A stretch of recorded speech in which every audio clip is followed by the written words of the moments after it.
ladies and gentlemen, to NBR, or as we like to call it around here, Nothing But Rants, the show where I find topics that I'm oddly passionate about and I pontificate upon them. These are not hot takes, but rather takes that I'm hot about. What's up? Really like that. You really like that?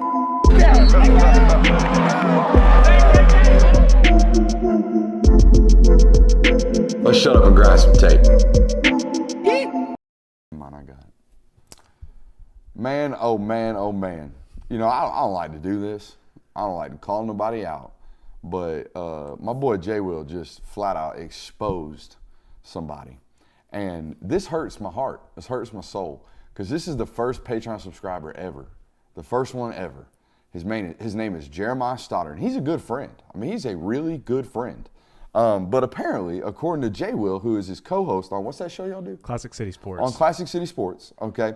Apparently, my man Jeremiah Stoddard has become such a football connoisseur and such a football expert through the years of watching film study that he told you that he no longer has to watch film study because he already knows.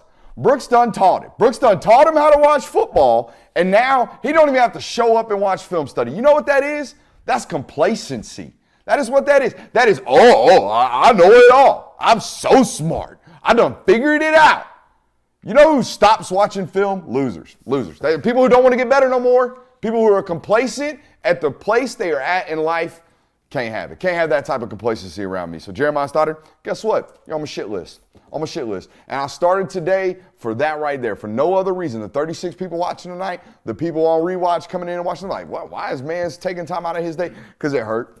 It hurt my feelings. And it hurt my feelings no more than Trez Walker's feelings, or Tez Walker's feelings have been hurt by the NCAA. He's denying it in the chat. Say what? He's denying it.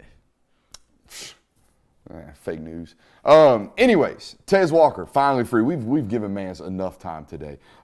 Tez Walker is finally free, and it's funny. You know, when you're about to lose a lawsuit, normally you're not the person out here that's like super lippy, that's like super talkative, that's out here in the media or the press, out here trying to steer narratives. When you have been beaten, particularly in the court of law or soon to be beaten in the court of law, you normally just shut up. But in the usual fashion, the NCAA doesn't exactly go by the bylaws or the written code in the public relations code book. They ain't out here playing it by the book in any metric ever. Today, the NCAA announced that they would finally be granting Tez Walker his eligibility. Obviously, for those of you who don't know, Tez Walker started his career, I believe, at NC Central.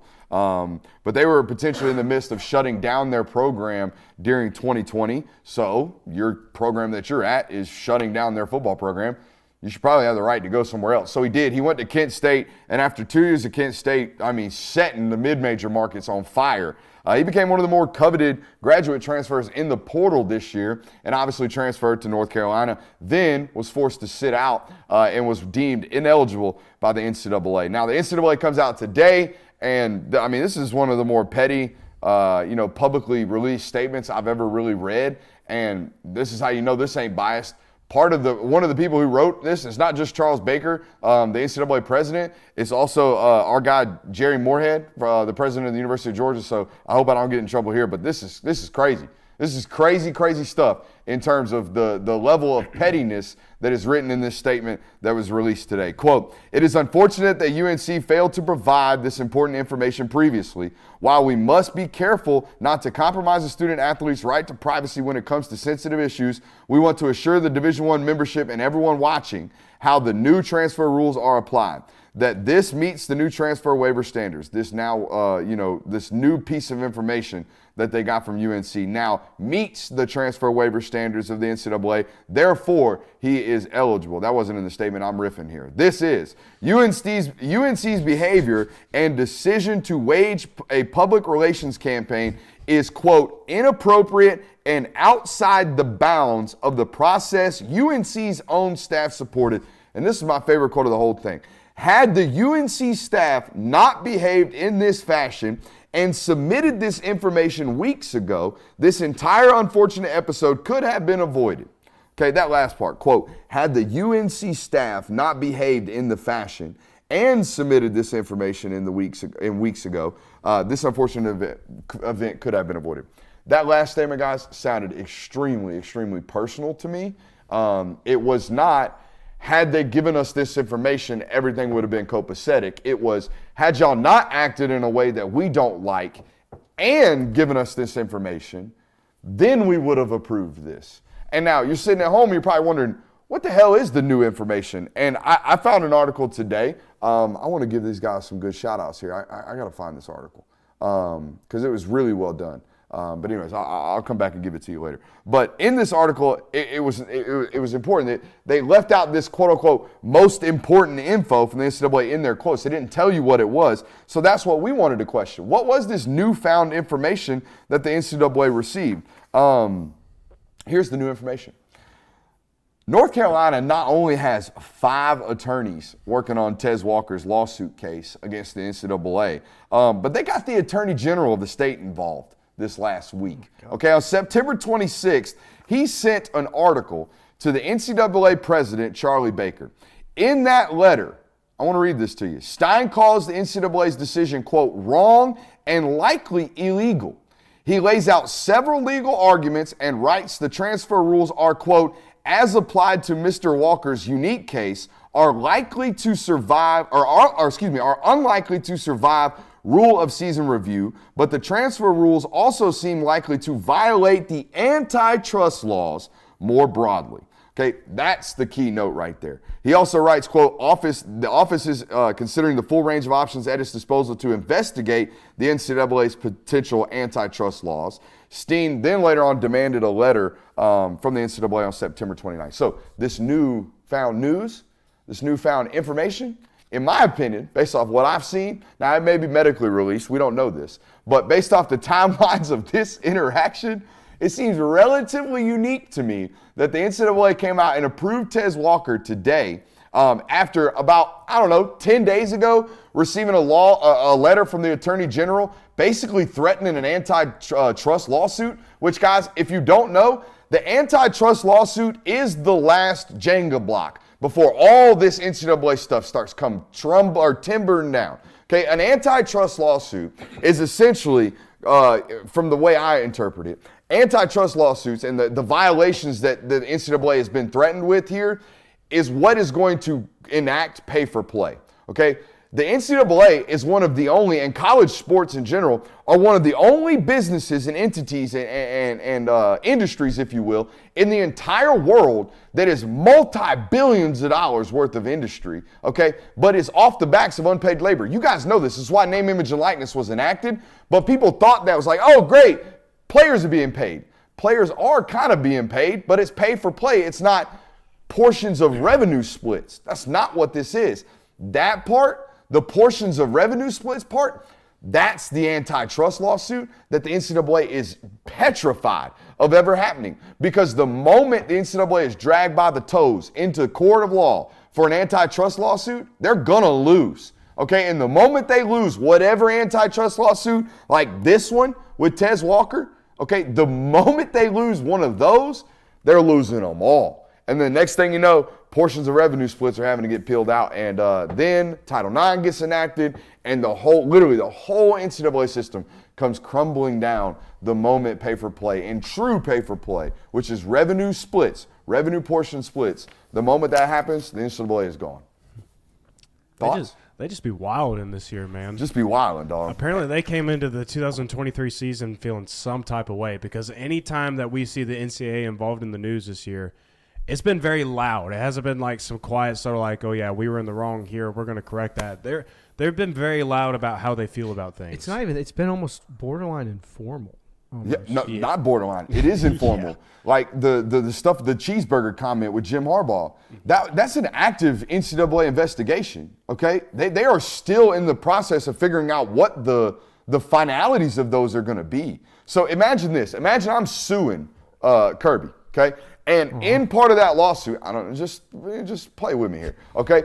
Imagine I'm suing Kirby, and in that lawsuit, okay, there's an understanding that I am not allowed to go out in the public image and public narrative and steer the narrative against him or make the lawsuit any type of unfavorable toward him. And ipso facto, all right? We are not allowed to be out here steering narratives, okay, in whatever form or fashion that we can be, okay, in any type of lawsuit or any type of investigation. In fact, most of the time, until all things are final, the number one thing people will say is, my attorney has advised me not to speak on that subject, right? So, that being the case, Jim Harbaugh never commented about the NCAA. He has never said a word about this investigation outside of what he has been demanded to say in depositions or in any type of interview request that he's had from the NCAA. Outside of that, no comment. Can't comment on it. Not going to comment. And then the NCAA is out here allowed to leak a story to Ross Dellinger or whoever, Nicole Auerbach or whoever, and basically say, nah, this ain't about cheeseburgers. This is not about cheeseburgers. This is about so much other stuff. Had UNC done what they were supposed to, it's just, I don't get it, man. Like, for a company who, by the way, I think their sole purpose is to make sure people aren't cheating, but the sole purpose is to also make sure that people don't hate them. They got to make decisions based off public relations backlash. That's it. And they're horrible about it. Like, at least when, like, Roger Goodell makes bad decisions in the NFL, we all kind of get it. Like, he's the dead horse that we beat. Like, he's just the victim of what the owners are making him do. But these mythological decision makers in the NCAA, man, they just keep getting it wrong. Mm-hmm. No, I mean, it's very interesting to see how almost out of touch they are with how they handle these things, because and there is a fair point to them where almost everything they do is going to be hated. Like the recruiting pictures yesterday that we talked about, that's not on the NCAA. That's coaches saying, hey, can we get something done about this because I'm tired of having to take photos of 50 kids. Yeah. But, of course, the NCAA is going to get the shaft of that. But I mean, in this situation, though, this was a layup. This was an opportunity for them to take a victory lap. And honestly, had they just approved Tez Walker and made him eligible and come out and said in their statement, we have some newfound evidence, I'm glad this process has been put behind. Tez Walker is now eligible to play. Go Tar Heels. I mean, they don't have to go that far. But if the statement had just been, hey, we got some new information, we're not going to release it because it's medical information, but he's now approved, okay? Then they would have gotten the pat on the butt. They would have gotten the pat on the butt. There would have been some people going, well, why the fuck did it take this long? Mm-hmm. I understand that. But at least you get the pat on the butt. Yeah. You don't get the, what are y'all doing? Why are y'all acting like ex-girlfriends out here, talking shit? Because that's basically what this is. This is talking shit. I think it's because the way UNC went about their... Oh, I know. It was ugly, but that's Mack Brown's job. Right? Mack Brown's job is to go out there and fight for his player, who, by the way, is going to impact wins and losses for their football team. Like, he's a good player. Did you see the video of, like, when they announced that he's got eligibility? I cringe at those. So I cringe at those. Go ahead. No, you go ahead. What were you saying? No, I was just going to say, like, I even cringe, like, when it happens to me. Like, this is going to sound really weird, but, like, the first time my wife told me that we were pregnant, I saw her holding her phone. And as soon as she, like, I knew what she was doing. I was like, put the phone down. And I was serious about putting the phone down because I wanted that moment with my wife. I did not want that moment with the social medias. I did not want that moment. And now, looking back on it, it would have been great to have the video of the moment or whatever, but it didn't feel like that was the intentions of that. So I was, hey, why do you have your phone out? Put the phone up.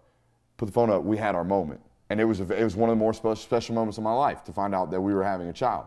But I didn't want that moment to be everyone else's moment. I wanted it to be ours. And this is a different scenario, but every time I see one of these things, unless it's like some type of public proposal or something like that, I just cringe. Like, I don't want to be in those rooms when those are intimate moments, I felt like. I like them if they're done well. Yeah. My biggest takeaway was Mack Brown in leggings was a sight to see. Yeah. That was weird. I saw Jeff Collins making the rounds. Jeff Collins, y'all saw him out there at Auburn? Y'all didn't see him? Yeah. He was out there chatting up every Georgia coach he possibly could, and then he walked over to the Auburn side, chatted up everybody he could.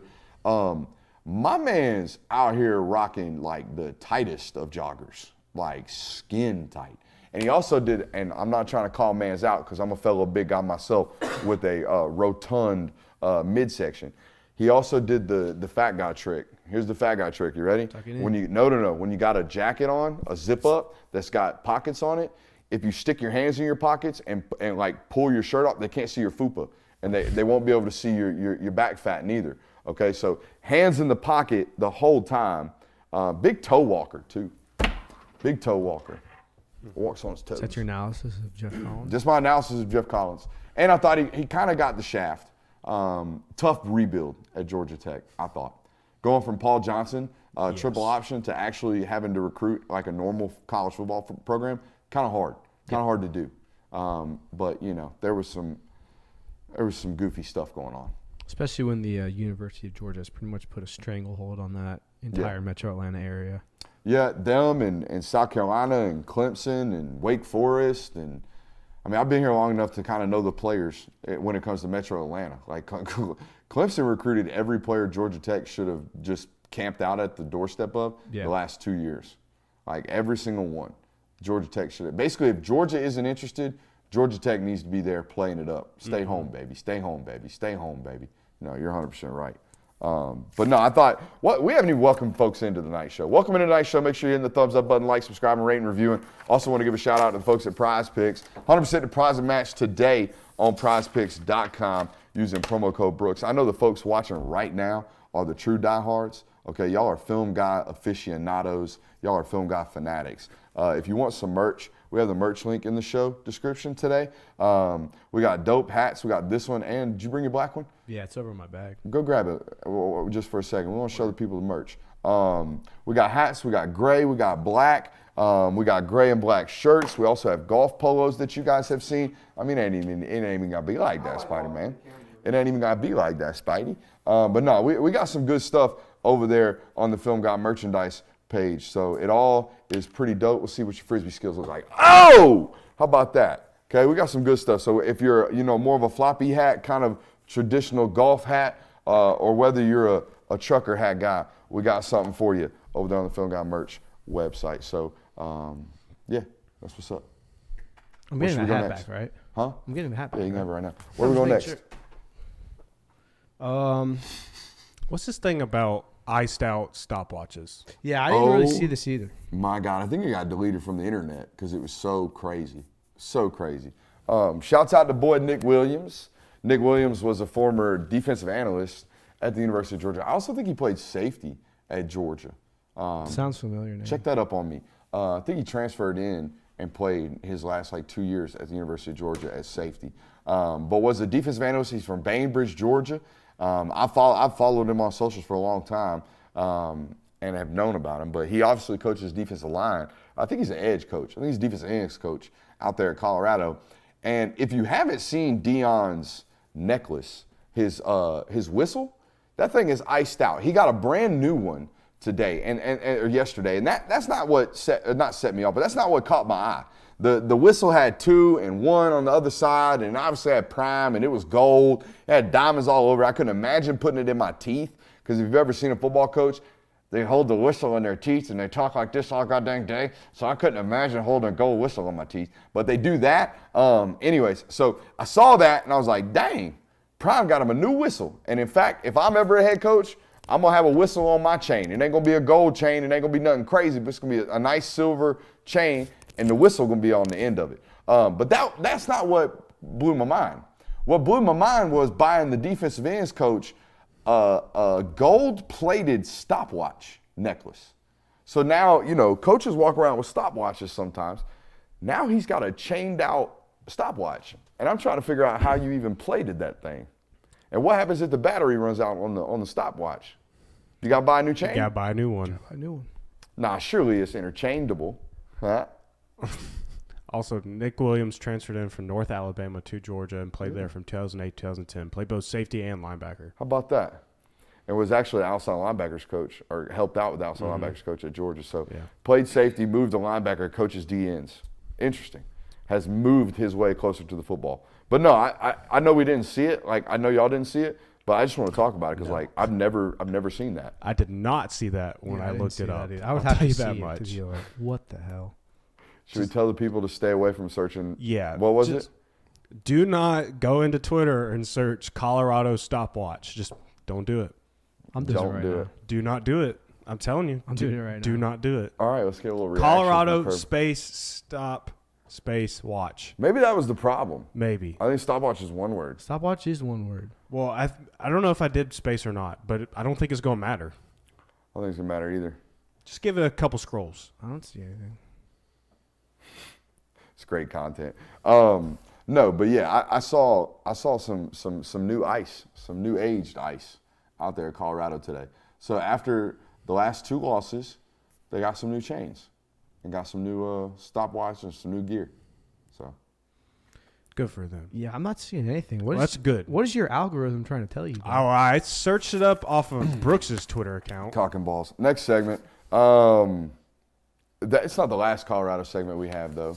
No, this is what I saw. Did you see the fans talking to that USC Dude, guy? that was wild. That was crazy. I was wondering if I needed to get a video up today, and that was the one. I don't think we could even play that because the buddy owns. Can we do the audio? That USC guy. No, I don't even think it's worth putting it on. But basically, here's how this worked. A USC fan walked around Colorado's campus, which happens all the time, by the way, here in the Southeastern Conference, like all the time. Never have I ever seen vitriol like he was getting. And it was unprovoked. I mean, based off the video, it was unprovoked. I don't know if his cameraman's walking around with a sign that says, hey, scream at this USC guy. Yeah, some of Colorado. it did feel a little scripted. But I mean, some of it. But one Colorado fan, or at least a student, had very clearly not been used to cheering for football games because she said, fight on, fuck you. Fight on, for those who know, is obviously the go dogs for USC. So she basically just said to a Kentucky fan, go dogs, fuck you. It just didn't make any sense. It was like, what? You're new to this. You're very new to this. That's there's a lot of new Colorado fans this year. There was the one older guy that walked up to him and was like, I'm sure everyone's saying a bunch of nice things to you. And then another frat guy walks right up and goes, hey, fuck you. It's funny, dude. Yeah, My man. favorite was the person who was like, now imagine that it's 10 o'clock in the morning and this is what's going on at Colorado. Bro, it wasn't even 10 o'clock in the morning. It was like 9 o'clock local time. Yeah. I mean, that's insane. They just wake up angry. Just pissed off at the world. Apparently. I've never seen anything like that. I had neither. And again, it could have been staged, but the vitriol. The only other one that I can compare to that was last year, a Michigan fan, all in Michigan stuff, was walking out of the horseshoe after Michigan just beat the shit out of Ohio State. And every person he walked by, he would say nothing but, hey, good game. That's all he would say. And they would be like, fuck you, you piece of have some class. Ohio State fans don't play. To be fair, I would have probably done the same thing. But yeah, in that rivalry. They don't play, man. That rivalry immediately after the loss, you can't talk to people after that. I feel like that's how everybody talks about Georgia's fan base because I don't know if it's sarcasm for the most part or what, but people are like, last time I was in Athens, some dude spit his dip spit on top of my toddler's head and stuff like people for some reason just have it out for Georgia fans. I had a buddy get spit on from an upper deck in a football game one time at Georgia Southern. Ooh. Southern, yeah. I believe it. Yeah. They're animals. That's gross. It's a weird group down there. Could you imagine? You got to go kill that guy, right? You got to go murder him, right? Hold my beer. I mean, he just spit on you from the upper deck. And he watched it, just right on the forehead. At the same point, though, there's nothing. That's honestly. No, you go. What do you mean there's nothing you can do? You go find him and you go kill him. Bro, by the time you get up there to find him, he's gone. I mean. That guy's gone. Nah, I'm remembering a face for the rest of eternity. Yeah. Yeah, he's going to be put on that list. I ain't got too many people on that list. But you know who you are. Like in Billy Madison, the killer? Oh, no, I got one. I would never, I don't think I would ever be capable of murder. Even if it were legal. Even if it were like the Purge? A Purge thing. I don't even think I have the killing gene in me unless I'm fighting for my life type of deal. But there are some people I would test that theory with, for sure. Yeah. This got so dark. Yeah. Whoa. Next segment. Next segment. Nick Saban? No, next segment. Oh. Yeah, we should go to the next segment. But there is a Bama segment that we can There's a Bama segment. That's why I thought he was transitioning me. Should we talk about that? That Bama line keeps moving, and I don't know why. You haven't heard the news? Apparently, so you got my bad. Apparently, Jalen Milroe has a hamstring injury, and they're saying that there's a chance he may not play. Yeah, that's ugly. But here's what's even uglier. I looked at it today. Shouts out Vegas Insider. I think they do a great job. Yeah. Do you know 86% of the total money wagered right now against the spreads on Alabama? Ooh. Yeah. Whoa was my why has the line been moving this? The line's been consistently moving before the last couple of days. The line started at 7.5, and has been moving down. 86% of the money or 86% of the money. Hold on. I got both of them. 86% of the total money wagered against the spread. So basically taking the line, not the money line, taking the numbered line, has been placed on Alabama. But here's the weird part, and here's why I think the line's moved so much like it has. 63% of the total money line wagers have been placed on A&M. That's not a lot, though. It's not. It's not a big, heavy spread. So that's why when you put this on the notes, this is the first thing I did. Yeah. I went and look where the money was being put on, because that's what Vegas does. They're trying to get back even. But they're fading basically what the original money line public had been doing. Well, that or against the spread money or public money had been doing. Well, that would put some validity into the fact that Merrill might not be playing. Yeah. Because if Jalen's not going to play and you've still got people taking this Bama minus, and they're still ticking it down. Yeah, and it's still going down. That was my first That's thought. bad news if you're Bama. It's really, really bad news. They know something. They clearly know something. That's a lot like Georgia in the Peach Bowl last year, because I think they opened as like a 6-point favorite over Ohio State, and that number just kept creeping down to the end. I think, I can't really explain the money movement and what's going on there. I think we just tried to do what's going on there with that. But I think apart from that, like Alabama's issues this year have been we can't protect our quarterback when we have to throw the football. And even when we do, and this is assuming Milroe plays, he runs himself out of clean pockets like really, really often. I don't quote me on this, but I bet if you were to take their sacks, which I think they've given up almost 20. Okay, if you were to take their sacks and just look at them and said, hey, coach, was that on the quarterback, mismanaging the pocket, or was that on the left tackle getting beat? Yes. I think about half of them would be the left tackle getting beat or the right tackle getting beat, right guard getting beat. I think the other half would be, well, the quarterback just ran out of a pocket for no reason and just can't figure it out. So that's a main problem for Bama, whether it be, all right, the next guy gets in, whether it be Ty Simpson this week or whether it be Buckner. I can't believe we're still trotting that out. Whether it be Tyler Buckner and he's more of a statue, okay, the sack numbers are going to be just as bad, if not worse, now because you don't have this leg threat. Even if he was bailing pockets early, some of the times he was getting away with it, right? He was rushing and making plays with his legs. But here's the thing. You're bad at protecting the quarterback, and A&M has been historic the last 2 weeks at getting after the quarterback against Power 5 football teams. Guys, did you know Walter Nolan has more sacks over the last 2 weeks than Iowa has all season long? Ooh, no, I did not know that. Did you know he has just as many sacks as Virginia has all year long in the last 2 weeks? Did you know that Walter Nolan's 5 sacks are only 3 fewer than Georgia's had all year long? This team is getting after the quarterback the last 2 weeks, and Alabama can't protect it.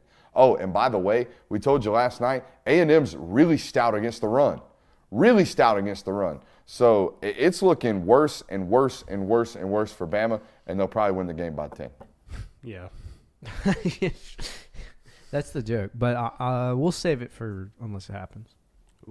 Ooh, I like a little tease. That's all I'll say. We don't even have commercials around here. Man's out here teasing. After the break, we're going to talk a little bit about that. Right up after this. Yeah, their strength for A&M is Bama's weakness, and that gives me concerns in this football game. Hey, we got, if it doesn't happen, we got, could SEC quarterback play next year be even worse than it currently is? We have Urban Meyer stuff that got debunked out of Michigan State. Where do we want to go, boys? I like unless it doesn't happen. All right, let's do unless it doesn't happen. Let's make sure we get that hit. We're 33 minutes in tonight, so let's rattle it off, boys. Unless it doesn't happen, let's make some takes. Unless it doesn't happen, Texas A&M is going to beat Bama on Saturday. Unless it doesn't happen. Why? How's it happen?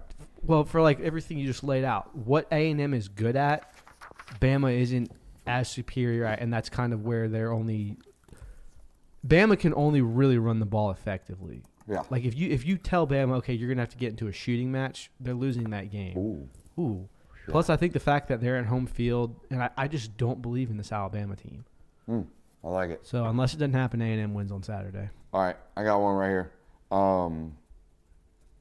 Texas is going to walk away in the fourth quarter from Oklahoma. And you heard it here first, unless it doesn't happen. Okay, last year's 49-0 win, we already talked about it last night, a little bit based on the fact that Dylan Gabriel was not on that roster.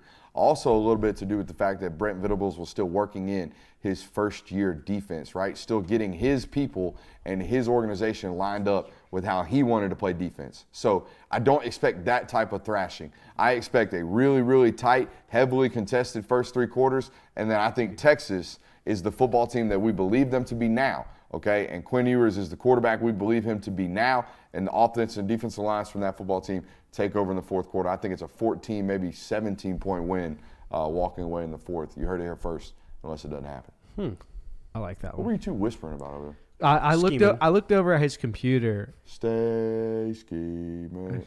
Shout out French Montana. Yeah. I looked over at his computer and he had one of my takes, and I was like, "Oh shit!" So he can have it. We were trying to debate who gets to take it. I won. I get to take nice. it, and it's a good thing because I was up all night last night in the weeds of the stats.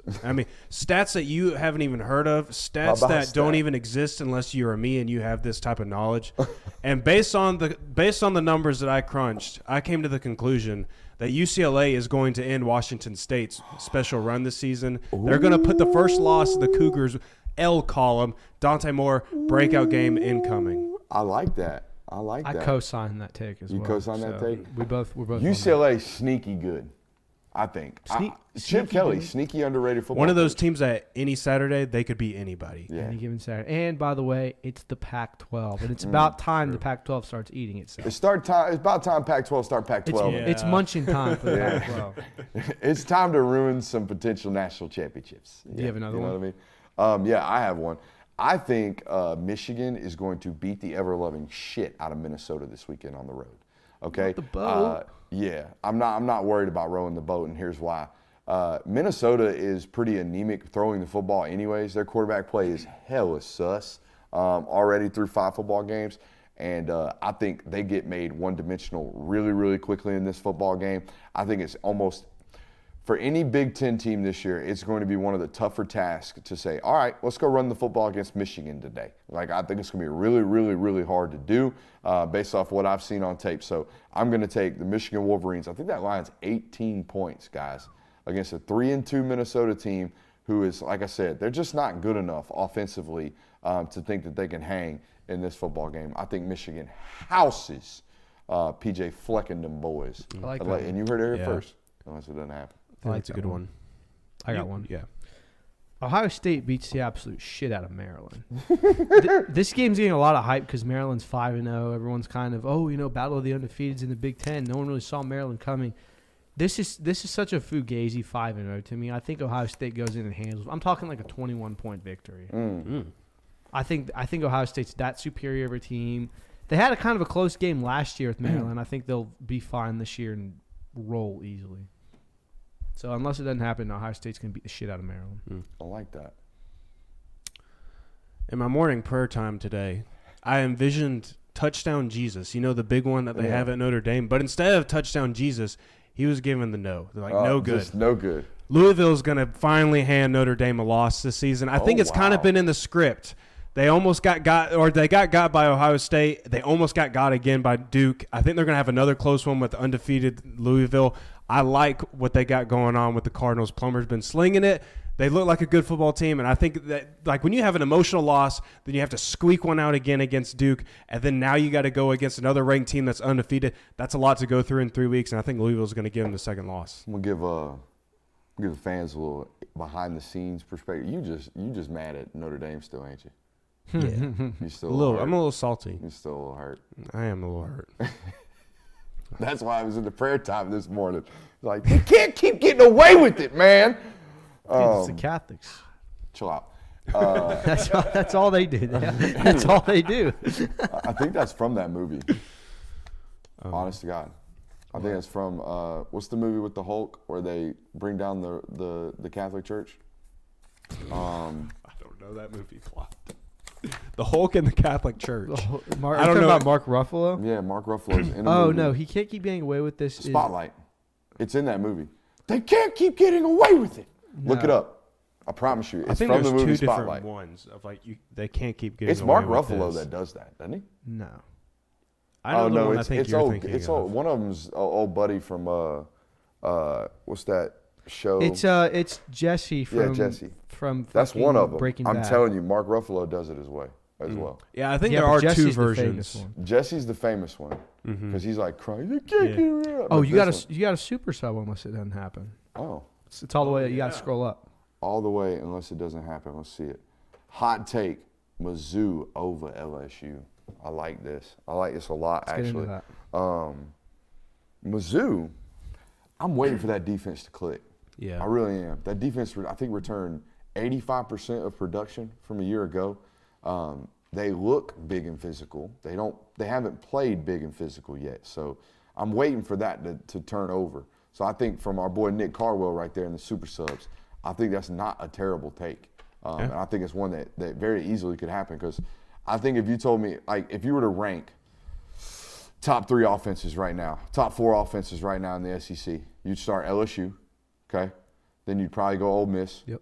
Then you'd probably say Missouri. Yeah, I mean Missouri's playing really well right Missouri. Yeah. Okay, so that's where we're at right now in that discussion, and we know if we were to rank the bottom defenses, we'd start with LSU, right? now. We say they are the worst. LSU's definitely on the bottom. Thought it was interesting to hear Brian Kelly's comments today.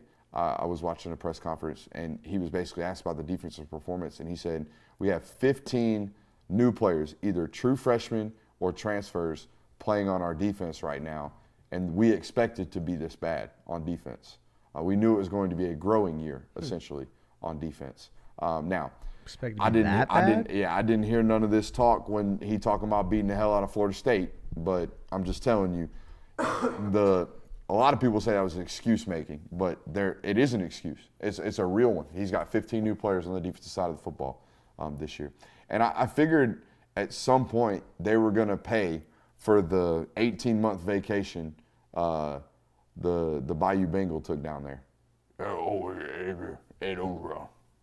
I think the 18-month vacation that he took, I think that's what we're seeing right now on the defensive side of the football. Yeah. No? I gotta figure out a home. See, the doctor is Dr. Lou, it's Dr. Lou. I can do that, and I get into the Lou Holtz. They play good, man. They play good. I get into the Lou Holtz with the home body of Dr. Lou. I got to figure something out for my man Ed Ogeron. Yeah, Edo's tough. Shrimp, oh boy. Closer. Getting there. Unless it doesn't happen anymore. Yeah, I got another one. Here, let's hear it. Arkansas goes punch for punch with Ole Miss this Saturday. I know that the Rebels' offense is what it is. They showed what they can do against a defense like LSU, but I also think their defense is very porous, as it always has been against Lane Kiffin. I don't think the offense has been the problem for Arkansas. I know that they've had some type of shoddy performances every now and then, but I still think that KJ Jefferson is still a really good quarterback. Raheem Sanders is still a really good running back. So I think they're going to go punch for punch with Ole Miss. I don't know that they actually pull out the win, but I think it's going to be one of those fourth quarter football games. I like that take, actually. I was honestly thinking about taking that, but I don't know. I just have a bad feeling about Sam Pittman. I was sitting here looking at this Miami-Georgia Tech football game, and I was about to say, 20-point spread, that's a lot. I think it's closer than the experts think. And then I remembered. They just lost to Bowling Green. They didn't lose to Bowling Green. They got handled. Georgia Tech got handled by Bowling Green at home. So you want to know the type of fans that Bowling Green has? What's up? So my fiance, her grandpa is a Bowling Green fan. Might be one of one.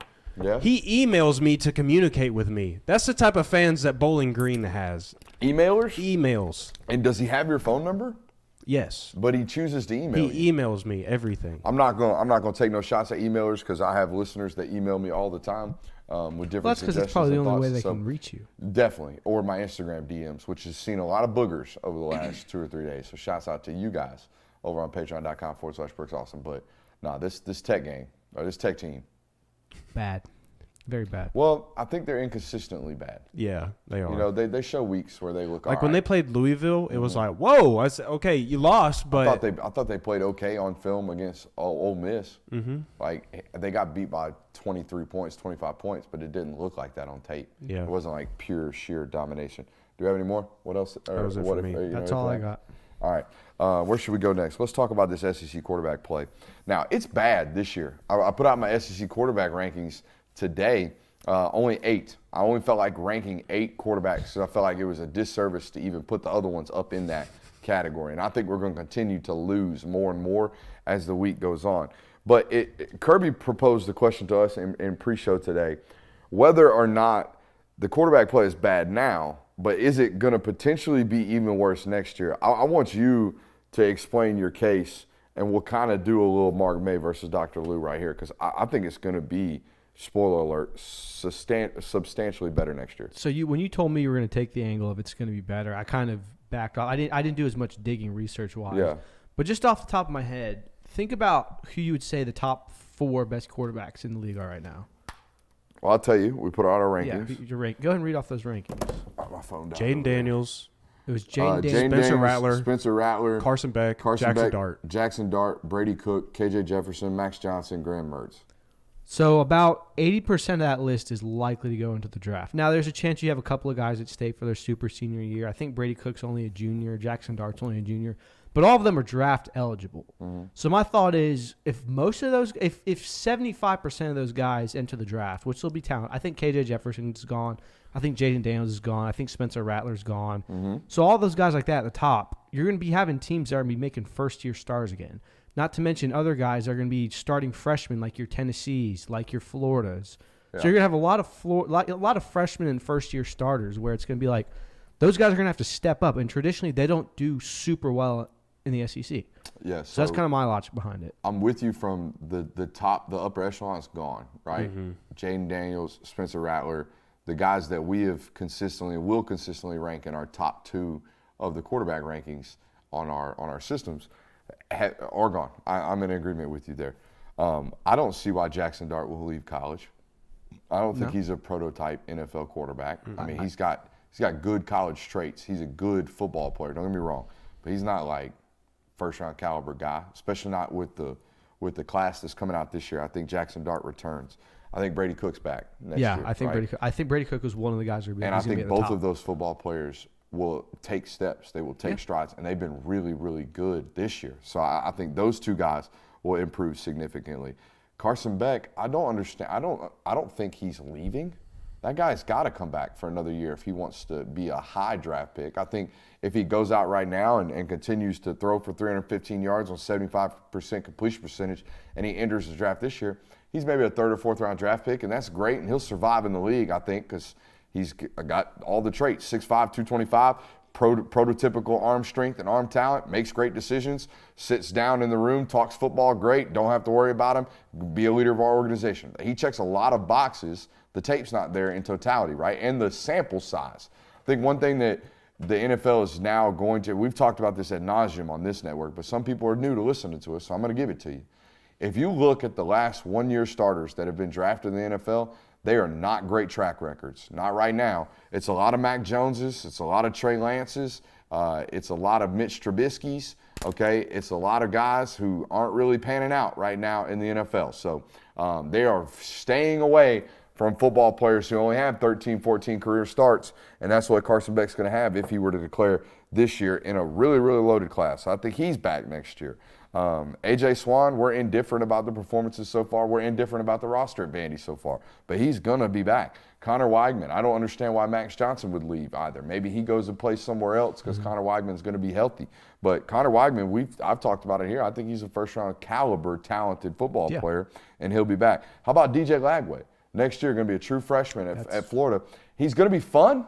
He's going to be fun to watch. He may not be great year one, but he's going to be fun to watch. I think Garrett Nussmeier, the backup at LSU, I think he's a fairly talented football player. Oh, by the way, Texas and Oklahoma come to the SEC next year. Okay. Okay, I didn't. You didn't even. We didn't even think about it. That's what I'm saying. Like when the thing got put up there, quarterback play, and I didn't mean to do it to you. I meant to do it in terms of like, hey, it's bad this year. But guess what? There's greener pastures coming up for us if you're an SEC football fan, which I am. I like to see good teams in the SEC, okay? Especially good quarterback play in the SEC because I know they got great rosters in this conference because I cover recruiting. So I know where the great players are. The quarterback play next year will be insurmountably better, okay, especially with Texas coming over, whether it be Quinn Ewers coming back, which I don't think it's going to be. I think he's a first-round caliber guy. You're going to see Arch Manning next year. Or you're going to see the Murphy kid who, holy shit, the Murphy kid from Texas. He is a god. He's a Greek god. All right. Malik Murphy. Watched him at the Elite 11 a couple years ago. Holy hell. Man, how fun. It's like if Joe Milton had touch and could layer footballs. Jesus. But no, to counter that argument, I do think it's all speculatory.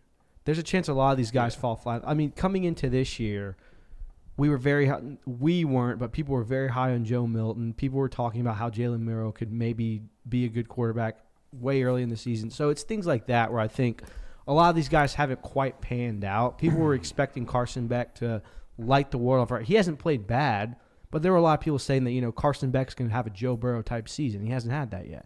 It was funny. I was listening to it was SEC Network. I can't remember what Alyssa Lang and Takeo Spikes' show is called. But anyways, I was watching them, and they were talking about what were we just talking about? Joe Milton, quarterbacks. We were talking about the quarterback play in general. Good Lord. This is the first time I've spaced in a long time on air.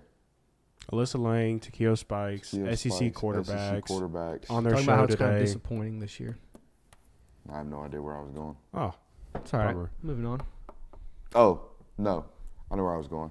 Who the hell is Alabama going to be starting at quarterback next year? Lonergan. I think so. Yeah, I mean. It's probably going to be Dylan Lonergan. That's crazy. Alabama might be down bad at quarterback for a couple of years. They might be down bad at coaching, but too. What's also weird to think about is, Tyler Buckner, he's already transferred once. So he's not going to be hitting the portal. And then who knows what Ty Simpson might be the guy that if he ends up losing out early on, I guess if there was a guy that just about, I would say Lonergan. Ty Simpson very much so the Jalen Hurts of that room in the sense that, I see the face. Hold on. No, I just got like a really weird, like, that's so Raven futuristic vision. Oh, a little deja vu. You have superpowers? No. Dude, that'd be so cool. Anyways, no, I think that room's going to kind of struggle for a couple of years. So, Lonergan's going to eventually be good enough. He's just got to get reps. Very quickly, we talked about how you don't think Carson Beck's going to go to the draft. I don't necessarily disagree with you. But presumably, if Carson Beck stays, Brock Vandagriff's leaving. What if Brock Vandagriff goes to Alabama? Dude, I think Brock Vandagriff, just from a stylistic standpoint, dude, he would fucking eat in a Hugh Freeze offense. Yeah. I've always who his comparison is for me? Like, people are going to hate this, but this dude's a second-round draft pick, and he's got chances in the NFL because he's so talented. Matt Corral? No, he's Malik Willis. Wow. That's who he is. He is Malik Willis. He is the best athlete on the field with the ball in his hands, and he is a quarterback that I would I would prioritize one-read systems, half-field systems for him and say, hey, we're going to read this progression here. If that's not open, we're going to take off. Not that he can't, read or process. I just think his best traits, because I remember watching him in high school, he is a physical-natured runner. Okay, he's a very physical football player.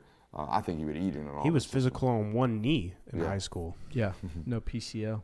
Yeah, that's right. He did play his whole senior year with no PCL. Didn't even have surgery on it. No. That's crazy. That's wild. Just a dog. That is wild. That Bama line moving is really, really weird. I know we talked about it earlier, but we still can't figure that out. I want to get your take on this before I know we're at the end of the show. What's this? All right, who you got beef with about worst tradition college football? Yeah, this was weird.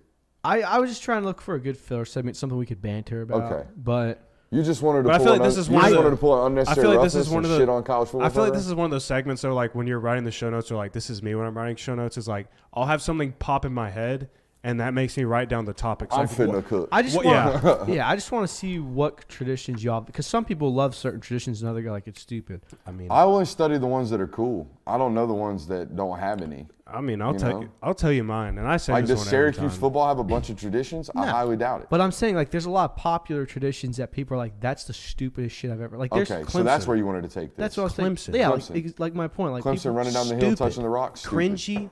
Get it out of here. My gosh. See, now we're going. So now we're cooking. Yeah. What's Clemson yours? is mine. I don't have one just right off the top of my head. What do you got? Texas A&M's Midnight Yell is the most ridiculous. Oh, God. See? Yeah. Yeah, Did you that see the one's one they bad. did this week? No. This week they painted their face in white and black, and like. Oh, they did whiteface? Bro, they did whiteface, whiteface? half whiteface, half blackface. Well, it evens out then. So with it's okay. like pumpkin-themed Halloween stuff. Did they have like torches and? Yeah, of course they had torches. Yes, are you shitting me? It's like that's like the thing. Did they like dress up as ghosts? Bro, did they wear? Bro, it's close. Hey, I it's saw Halloween, a man. Mississippi State fan are absolutely cooking. It was Mississippi State fan absolutely cooking an Ole Miss fan. An Ole Miss fan basically took the blackout jerseys that Mississippi State has and turned them into against America type of people. Oh, yes, I saw this. A Mississippi State fan quoted it and been like, yo, that's wild. I can't believe a football team in this country would represent themselves off of a bunch of people who basically started a war against our own government. That's crazy. That's funny. It's funny because they're named the Rebels. That's a good troll. It was a good troll. And it was a I'm smarter than you troll. And I love a good I'm smarter than you troll. Yeah. Yeah, that was good. What you got? I want to do something. I feel like this is a game that's flown under the radar that we haven't talked about enough. Fresno State at Wyoming is the most important Group of 5 matchup of the regular season this year. And it's going to be a good football. And don't make that face. Is Wyoming's only lost Texas? Yeah, Wyoming's only lost is Texas. Fresno State's 5-0. They're ranked. It's going to be a good game, dude. I want to give that game a shout out. Fresno State's like the only remaining Group of 5 team that could make the playoff at this point. What time do right? they play Saturday? I'm not sure. I think it's 7:30. See, that's why I'm going to call Stop the Cap. What? Because you don't even know when the game is, so I know you ain't even going to be watching it. I would definitely be watching that game. He'll be watching it because he puts money on it. Cap. I'm not going to put money on it. I'm going to record that football game, and I'm going to quiz you on Monday. Go ahead. Little pop quiz. Go ahead. Urban Meyer, Michigan State. Y'all sent me this the other day, and I was like, that's fake. That's so fake.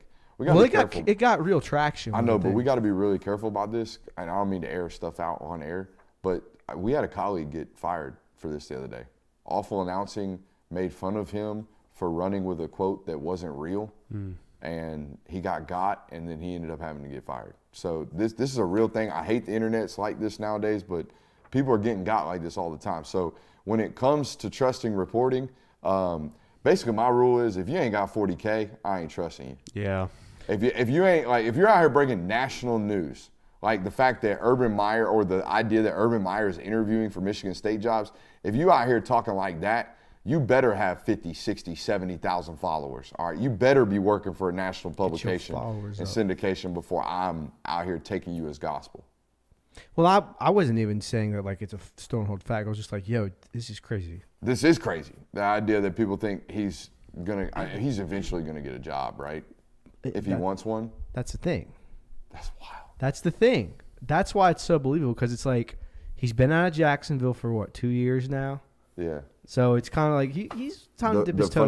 That heart's gotten a little better. The funniest joke I saw was Michigan State, fires Mel Tucker. Also Michigan State, and it was just a picture of Urban Meyer at the bar with his hand up that girl's butt. Yeah, see? But no, the question I was asking of this was, now that Urban Meyer, even though he never was on the table, he's officially off the table, who are you trying to get if you're Michigan State? I mean, you're the one, like, they're a top 20 program. They can be. They can be. Top 25 program. I mean, they were a college football playoff team at one point. So, of all of the top 25 programs annually in college football, who's going to have a vacancy bigger than Michigan State this year? Are they the biggest open job? Baylor might. Michigan State's a better job than that, right? They're in the Big Ten. The TV right alone wipes the Big 12. Yeah, I guess so. It's the big. That's all I'm getting to right now. I'm trying to. And it's the only one available because it's mid-season. Unless an SEC coach gets unless fired. one of these SEC jobs unless opens. Pittman gets fired, Arkansas, or unless if Florida keeps doing this thing. This is crazy, and they're going to get it right because they seem to have gotten it right last year. But like, what if LSU doesn't get it right? What if LSU just is a 40-point defense all year long? And what if LSU is a 6-6 football team at the end of the year? Because they just can't get off the field, and they score 45 points a game, but they give up 50. The buyout on that's insane. He's only in year 2. But I'm just saying, year 3 is going to immediately be like, yo, what's going on? Yeah, it could. I think one of the problems with overachieving in your first year is that your second year expectations are so high, drastically high, that you almost never reach them. Yeah. Like people were saying LSU is a playoff national title contending team this year, and I don't know if they ever were. The writing was there for it, but now the problem is Brian Kelly's in this kind of spiral where you didn't reach your expectations, so now you're a bad coach. You're having a bad year. You need to get fired. Mm-hmm. Which it's like there's somewhere in the middle with that. But in terms of like, it's on the show notes. Who would they hire? I don't even know. Nick Saban. He's got history. He's got history. He's got real estate up there in Detroit. No, but I mean, that's a lot. What if?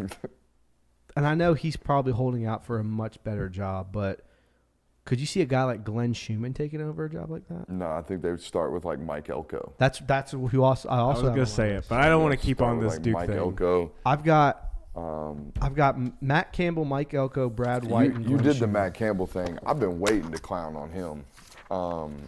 First of all, because he seems to be a little thin-skinned. Did y'all see him go after that Iowa State fan? Y'all haven't seen this? That was a while ago, wasn't it? No, that was during camp. But also, man's turned down like $8.5 million a year from the Detroit Lions to coach at Iowa State. Ultimate bag fumble. To coach at Iowa State, dog. I'm here to tell you, ain't no slouch or ain't no slights to Iowa State or the Cyclones or wherever the hell that university is out there in Iowa. But $8.5 million a year for I think it was 5 or 6 years to coach the Detroit Lions, son. Fumbled. Bag. That's the biggest fumbling of the bag I've seen in a long time. All right. Hey, for Brooks Austin for the Film Guy Network, we will see you on